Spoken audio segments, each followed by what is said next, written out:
Good afternoon, everyone. My name is Darrell Watson. I am the City Council member representing all of the fine District 9. It's my honor to serve the residents of District 9, and throughout my term, I have taken the opportunity to work collaboratively with community to co-create bills, laws, ordinances that positively impact them, their families, and their small businesses. About a year ago, community members here in the Globeville, Elyria, Swansea community met right here at Project Angel Heart, where we're hosting this virtual meeting to ask for support from my office, to ask for support from the District 1 Denver Police Department, and from Excise and License as it pertains to regulating scrap metal businesses, as well as scrap metal trading from individuals or small businesses that trade scrap metal. After a year of work, we have completed what we consider to be a solid final draft of a bill. And today is to walk through the language of that bill, built collaboratively once again with community, with Excise and License, with DPD, and obviously with being consulted by our city attorneys. Today is March 21st. And I appreciate everyone for participating, because this is a city meeting, and City Council begins with our meetings with a land acknowledgement. Why don't we start first with that, and then we'll go into brief introductions as far as the folks who are on the call. The Denver City Council honors and acknowledges that the land in which we reside is the traditional territory of the Ute, Cheyenne, and Arapaho peoples. We also recognize the 48 contemporary tribal nations that are historically tied to the lands that make up the state of Colorado. We honor elders past, present, and future, and those who have stewarded this land throughout generations. We also recognize that government, academic, and cultural institutions were founded upon and continue to enact exclusions and erasures of Indigenous peoples. May this acknowledgement demonstrate a commitment to working to dismantle ongoing legacies of oppression and inequities, and recognize the current and future contributions of Indigenous communities in Denver.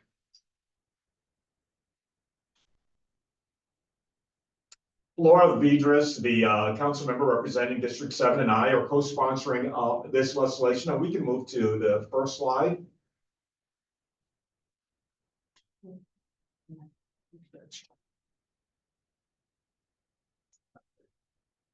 Is it not advancing? No.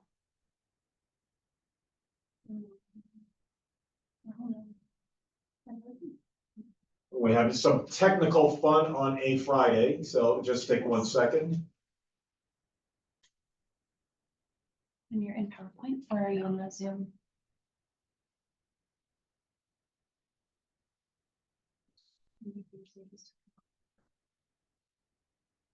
Perfect. That works perfectly, and we can just simply do it that way. See if you can advance to the next slide. Yep, we're good. Perfect. I wanted to, before we go into the meat of the slide, since there are so few folks here, why don't we actually go around the room and on the virtual, and I'll have folks just briefly introduce themselves for the record so folks know who's participating. I can't see the names from where I'm at, so if you don't mind just entering the room and just simply introduce yourself. We'll go through that, and then we'll introduce folks from within the room here. Hey everyone, I'm Erica Rogers. I'm the policy director in our Excise and Licenses department. Nice to see you all. Hi, my name is Kelly Abrams. I'm a policy analyst with Excise and Licenses. Hi, my name is Caleb Todd. I'm a policy and legislative aide for Councilwoman Flora Vidras of District 7, a co-sponsor on this legislation. Hi, everybody. Reggie Newbine with the Denver City Attorney's Office in Prosecution and Code Enforcement. I'm Chuck Hickey with the communications team with Excise and Licenses. Do we have anyone else virtually on? So Bonnie, have you introduced yourself? Hi, everyone. Bonnie Guillen with Councilmember Darrell Watson's office, Chief of Staff. And Nikolai, have you introduced yourself? Hi, everyone. Nick Susi, Government Affairs Manager for Project Angel Heart. Thank you so much, everyone, for joining. I think it's important for us to describe the why we're here. We're here to discuss an ordinance that uses, from our position, proven strategies like those for regulating catalytic converters to regulate scrap metal transactions. Our goal is to reduce the alarming rates of scrap metal theft that harm our residents, our businesses, and public infrastructure. We plan to create a safer, more secure Denver by establishing clear rules and strong accountability within the scrap metal trade, ensuring that we're focusing on scrap metal dealers, but we're not creating laws, ordinances, or steps that are going to impact the ability of individuals to transact within this business. Today's focus is on a proposed policy addressing the ongoing issue of scrap metal theft. The ordinance leverages proven successful strategies similar to, as I stated, what we use currently for regulating catalytic converters. And on the slide that you're seeing here, you can see that recent data from Denver Police Department shows that scrap metal theft has increased sharply in our community, while catalytic converter theft has decreased. In the slide, the graph to the right shows the catalytic converter and kind of the changes since the new ordinance was put in place for them. And then on the left, as you're reading this, the graph, you can see scrap metal commodity thefts and reported crime is increasing. There were only 108 reported cases of scrap metal theft in 2018. And by 2023, this number had grown to 540 or over 540. The rise in scrap metal thefts harms local businesses. Obviously, it disrupts services and it puts our critical infrastructure at risk. In contrast, catalytic converter thefts have dropped sharply after strict regulations were put in place, which proves that regulation works. By applying similar rules, and which is our intent with this ordinance, to apply similar rules to scrap metal transactions, we can replicate the success seen with catalytic converters. Next slide, please. So the data gathered by Denver Police Department shows that certain districts in Denver are hit much harder by scrap metal theft than others. It wouldn't be a shock to the residents in City Council District 9 that we are rated as one of the higher places experiencing theft. We're second only to District 8. District 8 experienced 421 thefts, while City Council District 9 recorded 416 thefts between 2018 and 2025. And let's be clear, these are the thefts that we actually were reported.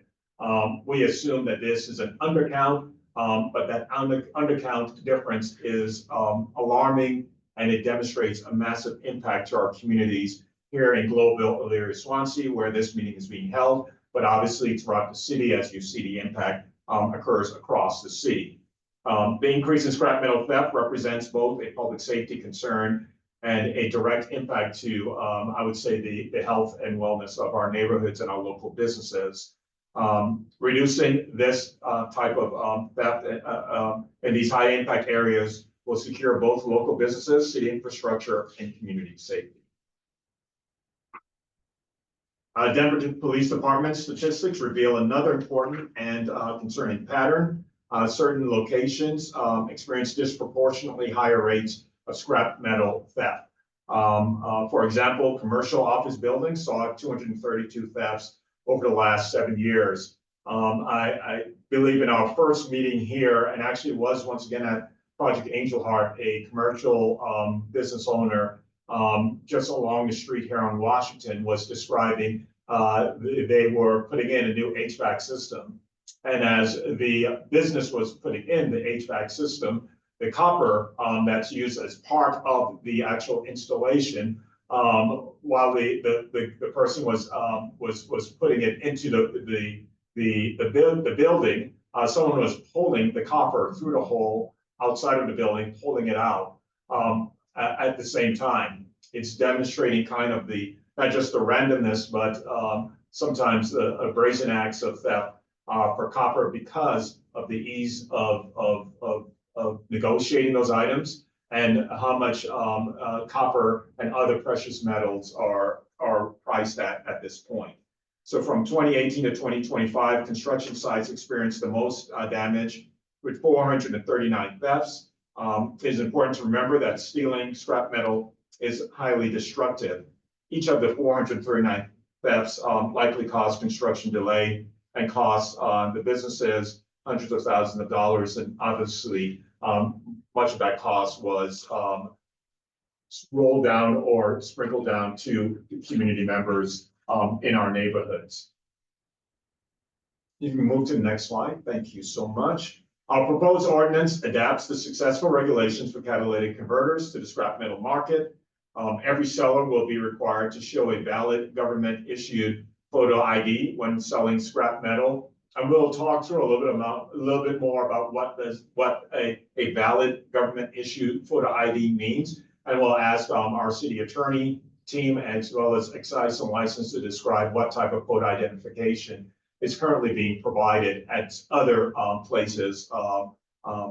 Junk dealers and scrap metal yards will have to maintain detailed records of each sale, including seller information and transaction details. This is something that is not happening uniformly, and if it is happening, it is being volunteered by certain dealers. This ordinance uniforms the process and ensures that every scrap metal dealer is being held to the same requirements. Walk-up sales and cash transactions will be banned so that every sale is traceable through methods such as checks or electronic transfers. These were things that the community clearly communicated to us throughout our process over the last year and in discussions with excise and license, as well as with Denver Police Department. This step alone will help them be able to review and hold accountable scrap metal dealers and also the individuals who are trading in scrap metal to make sure everyone is trading legally in this work. Scrap metal must be transported in vehicles and stored separately for at least 7 to 10 days, which helps law enforcement identify stolen material. Our proposed policy builds on the proven successful strategies to regulate catalytic converters to reduce scrap metal theft.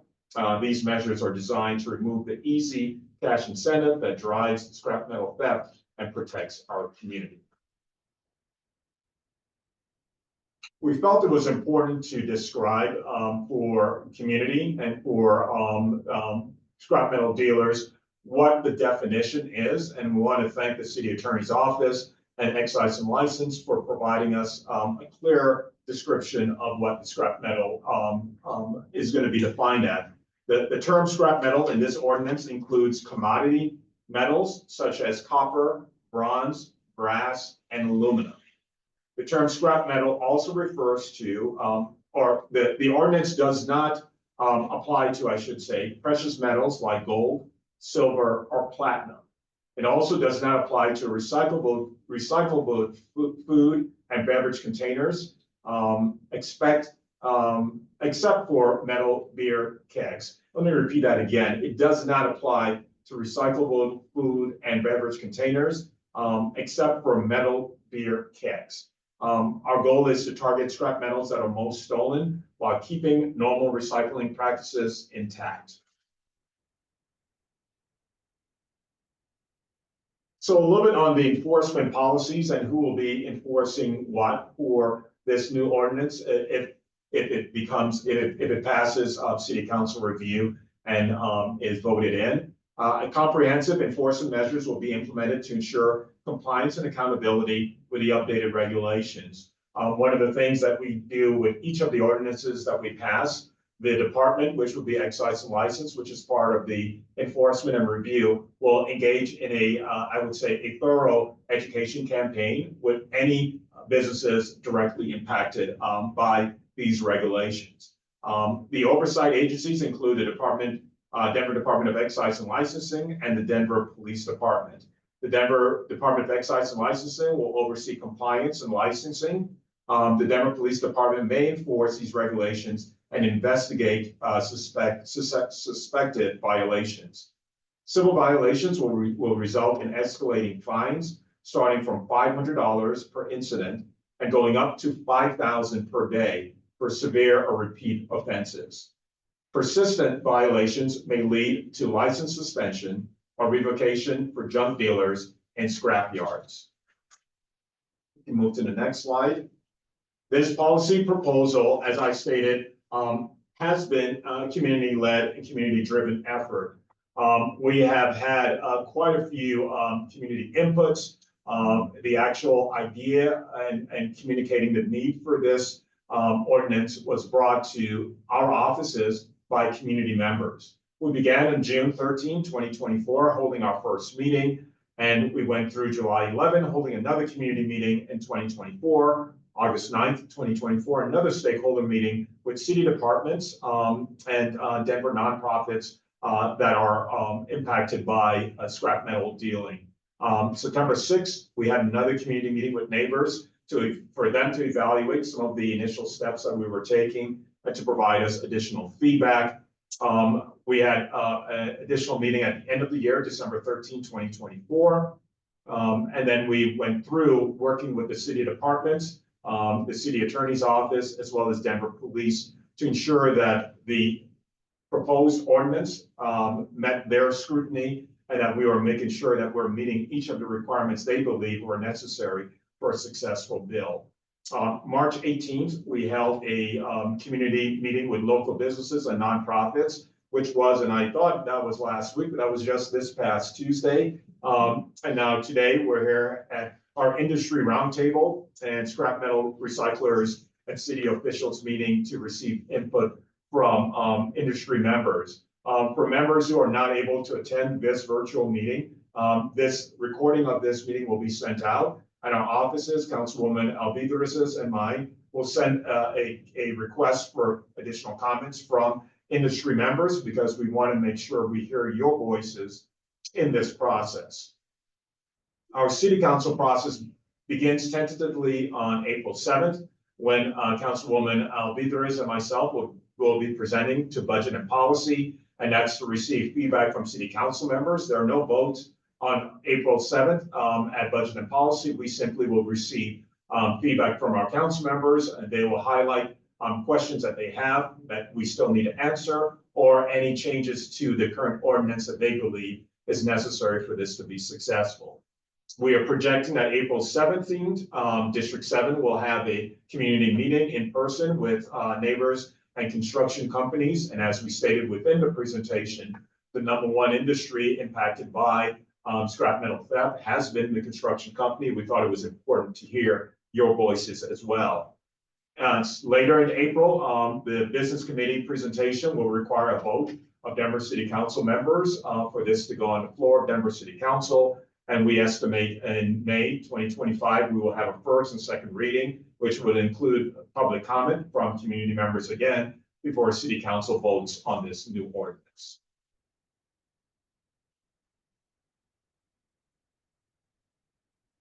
The draft policy includes really clear definitions and detailed requirements to make sure that everyone that's impacted by this understands exactly what the expectations are and what the level of accountability will be once this ordinance is applied. The sections within the code that are going to be impacted, so section 4566 under definitions will provide very clear definitions for junk dealer and scrap metal. Section 45-127A, we describe our purchases must arrive by motor vehicle, so the means of transportation of scrap metals. Section 45-127B, it describes the requirement for scrap metal dealers to hold scrap metals for at least 10 days. Section 45-127C describes cash payments and kind of the negotiation. What are the negotiable instruments for receiving payment for dealing with scrap metals? And then section 45-127D describes junk dealers must keep scrap metal sales records, including photo ID and video of the seller, and several other pieces. Each of these steps are important to make sure that we're being consistent with all scrap metal dealers and that folks understand the rules of the road with current ordinance. And then finally, a description of the fines and penalties that scrap metal dealers may face if these ordinances are not abided with. We have three other parts of the code that are impacted: section 45-127F, section 45-136A, and section 45-136B. And with that, I will pause and to see if there are any questions. If there aren't any folks from the businesses that manage scrap metal that have joined, we will take your questions virtually by email, and we look forward to you attending one of our future meetings to ask questions of Councilwoman Vidras and or myself. And if we're not able to answer those questions, we definitely will be reaching out to our friends with Excise and License and the City Attorney's Office to provide more details. So why don't I pause here and I ask Erica from Excise and License and Reggie from our City Attorney's Office, are there any points that I may have gone through too quickly, or that you want to add an additional comment on to make sure that anyone impacted by this proposed ordinance has a clear understanding of what we're presenting? I'll start first with Erica, and then I'll go Reggie to you.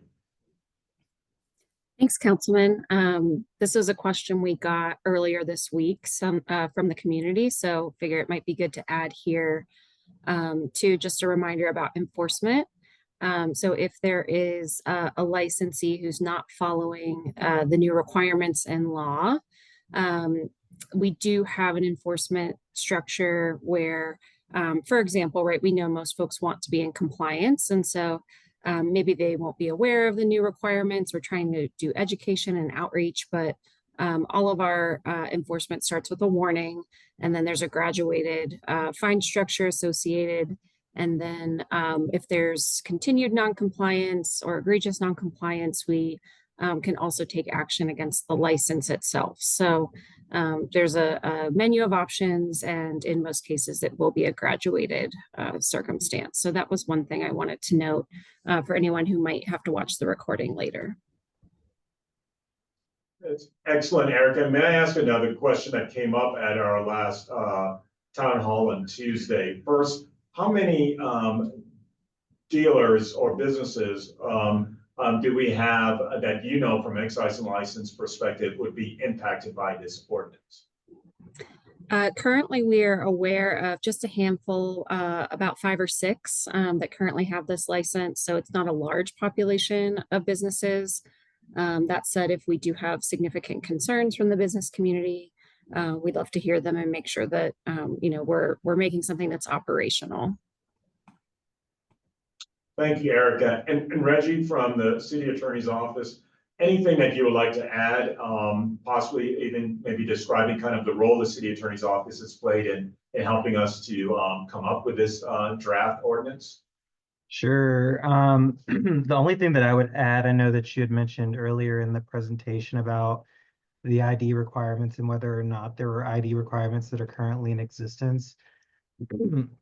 What we found in enforcement of our current laws related to scrap metals at our junk shops is the laws are pretty loose, right? So there are requirements that the junkyards or junk shops need to have sellers of scrap metals identify themselves, and that owners need to record that. However, how folks record that information is not defined. It's pretty loose. So really some of what what was being done in this proposed bill is providing more clear standards of how that needs to be done. So now you would need to actually take a picture or a video of a person's ID and then save it as the way of recording someone's identification, so that if there's ever enforcement later, we need to go in and see who might have sold the piece of scrap metal. We could actually see that. And the way that our office has been involved in this, PACE in particular, we've been involved since the very beginning, trying to provide information and research of the current state of the law related to these types of businesses. We've worked very closely with the Department of Excise and Licenses and with the police department to prosecute these types of cases, either against individuals that are stealing property or against businesses that may not have the required licensing or not following their license requirements. And that's how we'll continue to be involved in this, since these are new restrictions that are being placed on licensees or new license requirements that are being placed on licensees, that if there's ever any enforcement that needs to be done through a disciplinary proceeding, our office will be the ones that are representing the department at those hearings. So we're always happy to answer questions and also take in complaints and then share those with our partner agencies that might be able to investigate those sorts of complaints. Thank you, Reggie, for providing that additional information. One other point that was brought up at our discussion this past Tuesday was, does this or will this have a greater impact on people that are struggling or who are relying on scrapping for income? One of the things that my office has been clear in sharing with individuals, the majority of recycling or trading in metals from folks who are legally doing it that are poor are dealing with cans or dealing with a type of products for recycling that aren't covered in this ordinance. Most folks aren't finding copper filled trash bins to trade to scrap metal dealers. Most copper and other commodities are being taken out of actual buildings or structures. And so the expectation for this ordinance, this bill, is for the impact to be creating a consistent process across the board for anyone engaging with scrap metal dealing, and for the impacts on folks who are maybe legitimately trying to recycle. Recyclable goods are not those items that are going to be impacted in any way within this ordinance. And we want to make sure we're making that clear. We're building a accountability and consistency for these very specific metals that we shared, and folks recycling goods should not see an impact to what they have been currently doing. Anything on that, Erica, that you would want to share additional, if to provide any additional clarity for folks who may be concerned that folks who recycle goods that they may find in trash bins, etc., that they're going to be impacted? I think you've summarized it well, so I don't have anything to add. Thanks. So with that, thank you all for joining. Thank you to members of the city. Thank you to Project Angel Heart for providing us opportunity to meet here in their offices again. Know that we're going to be continuing having meetings over the next several weeks, and many other opportunities for folks to reach out with questions that they may have. If you want to reach out directly to my office, you can reach out to District 9 at denvergov.org, and that's District number 9 at denvergov.org. If you want to reach out to Councilwoman Alvidrez, that's District 7, the number 7 at denvergov.org. Thank you so much for viewing this. We look forward to engaging with you on this very important bill.